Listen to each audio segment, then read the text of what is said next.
and welcome to episode 3 of Wake Up and Move, your Monday morning start to the week. Get you going, start with action, and let's make this week a great one. Today, you're going to need a foam roller. Now, the reason I'm starting the week with this is quite a few of us will have these in our homes, yet they stay in a cupboard, out of sight, and never get used. So the first thing you need today, if you don't do anything else, is to simply get this foam roller out and place it somewhere where you're going to see it. You can also do this with a tennis ball. It's basically something that you're going to do a little bit of soft tissue work with today, so that's going to be our physical thing.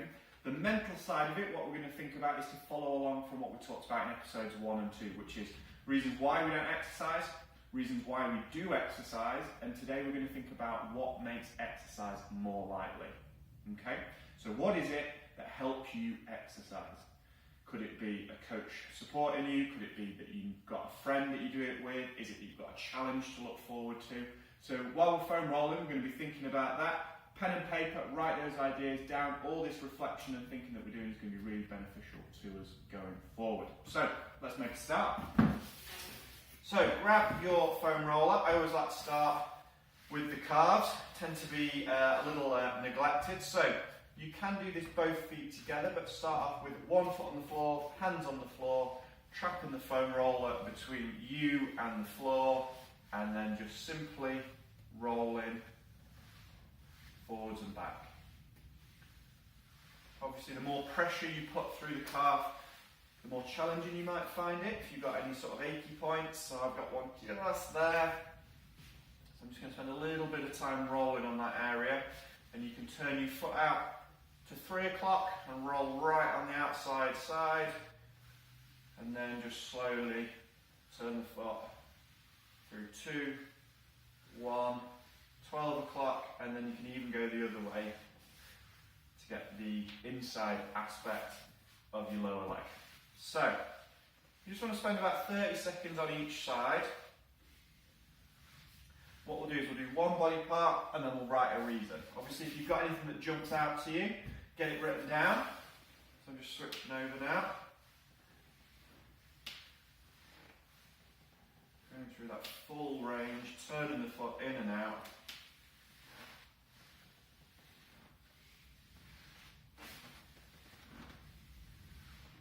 Someone once described foam rolling to me as a bit like brushing your teeth. It's not the fanciest thing in the world, but done regularly, there's a benefit there that we only really notice when we stop doing it.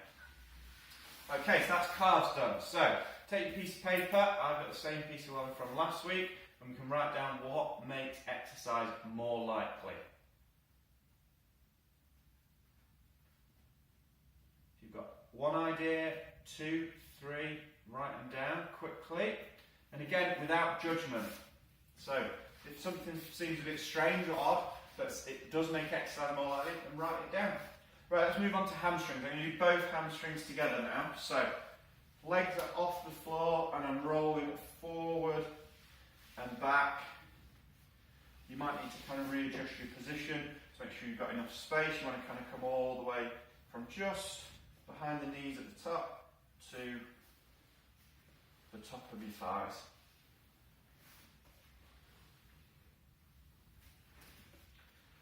Now, depending on what type of foam roller you've got, this might be more comfortable than others. Often people go for too firm a foam roller, I find. And because it's so firm and uncomfortable, they don't foam roll. I really like these kind of like medium density blue foam ones because they're kind of firm enough that I'm feeling the benefit, but it's not so firm that it kind of puts me off from doing it. Okay, that's hamstrings done. Let's write down another reason or two. What makes exercise more likely?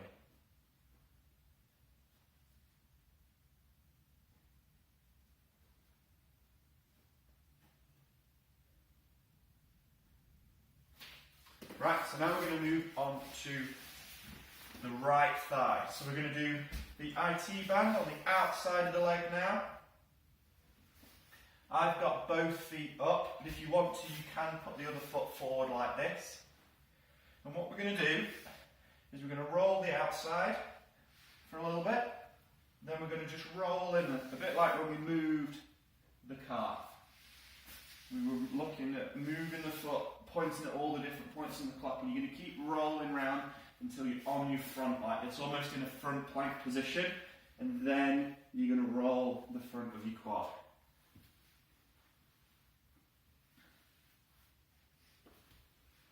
If you need to, you can roll back. Got a really tricky point there. Ouch.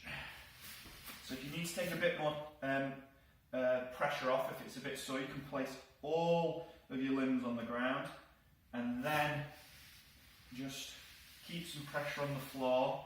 Or if you really want to be hardcore, pick that leg up again, and that obviously is going to put more weight through. So we're going to finish off the right leg, write down a couple more reasons, and then we're going to move on to the left leg.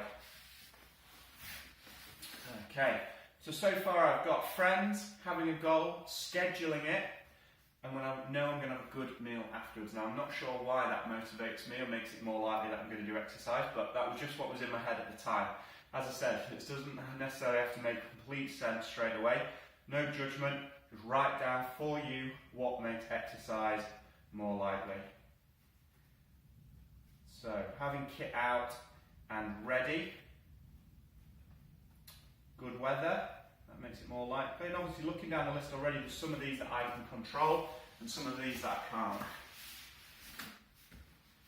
Okay, let's move on to the left side. So starting on the outside of the thigh again, a few passes up and down there, then start rotating, kind of getting the corner of the thigh, so not the side, not the front, and then moving around onto the front, and just spending some time anywhere where you can particularly feel the tightness.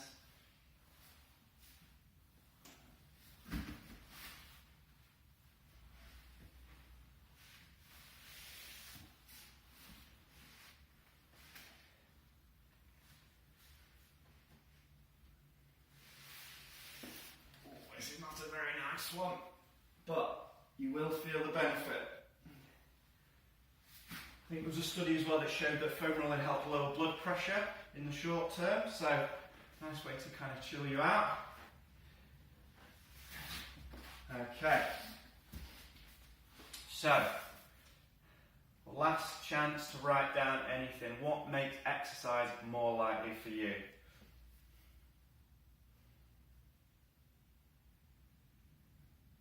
So I'm going for a reminder for me, or a nudge. Sometimes I just get distracted, but actually someone just saying to me, come on, it's time to work out. Competition, I also like that as well. Okay, last one we're going to finish on is the glutes. So, you can do this by crossing the foot over, that makes it a little bit more challenging, or you can do it with both feet on the ground. What you're going to do is sit on your foam roller, and then just roll to the side. So I'm working on the left glute at the moment, okay? And we're just going to spend a little bit of time rolling there. And while we're doing this last exercise, the last one of the lower body, we're going to tackle the upper body next time, I think. Keep thinking, what is it that makes exercise more likely? What makes it happen for you? Is it routine? Is it having a program to follow? Is it purpose? So I've switched over to the right now in case you haven't noticed. And if we can understand what makes exercise more likely, then we can change, manipulate, make sure those things happen to help us. Because obviously there's lots of things in this world that stop us from exercising. If we can stack as much of the odds in our favour as possible to exercise, that's a really powerful thing. So that's why we spent a whole episode about talking about that. And it seems obvious sometimes, but it's really easy to forget this stuff. Right, well that was a lower body foam rolling session. Feeling a little looser, I hope you are too. You've got your reasons, you've got your reasons why not, and now we're talking about what makes exercise more likely. So keep thinking, keep pondering it. Any more thoughts that come to you, write those down. It's all important stuff.